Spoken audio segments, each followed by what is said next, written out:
ஓம் சாய்ராம் என தருமை பிள்ளையே, சில நேரங்களில் உன்னோட வாழ்க்கையில் மிக மோசமான சூழ்நிலைகள் கண்டிப்பாக இருக்கும்.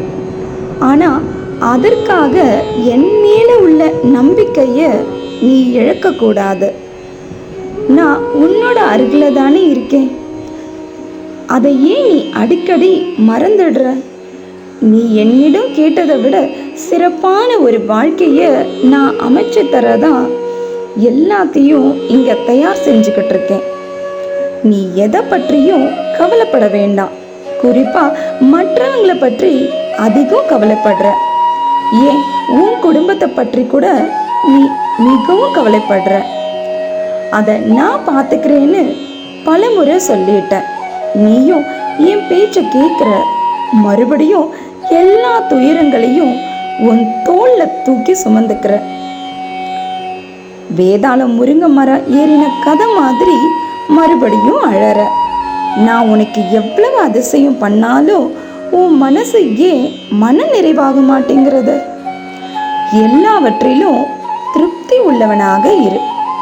அப்பதான் உன்னை தேடி எல்லா சந்தோஷமும் வரும்.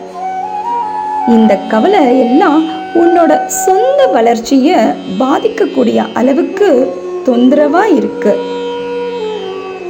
எல்லாவற்றையும் மறந்து சந்தோஷமாக இருக்க பழகிக்கொள். நீ எப்பவும் மற்றவங்க பேசுறத துளியும் கேட்கறத இல்லை. அவங்க என்ன சொல்றாங்கன்னு கவனிக்கிறதும் இல்லை.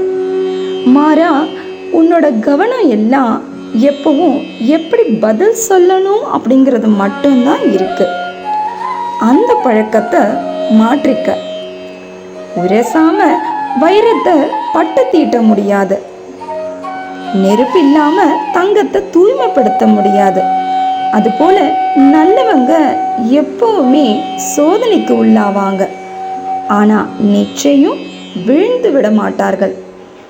இன்னும் 1 மணி நேரத்தில் நீ எதுக்காக என்னிடத்துல அழுது புலம்பி வேண்டிட்டு இருந்தியோ அது உனக்கே தெரியாம உன்னிடத்துல வந்து சேரும் அதிசயம் நடக்க போறது. இன்றும் என்றும் என்றென்றும் உன் சாயப்பா உன்னருகில். வாழ்க வையகம், வாழ்க வளமுடன். ஜெய் சாய்ராம்.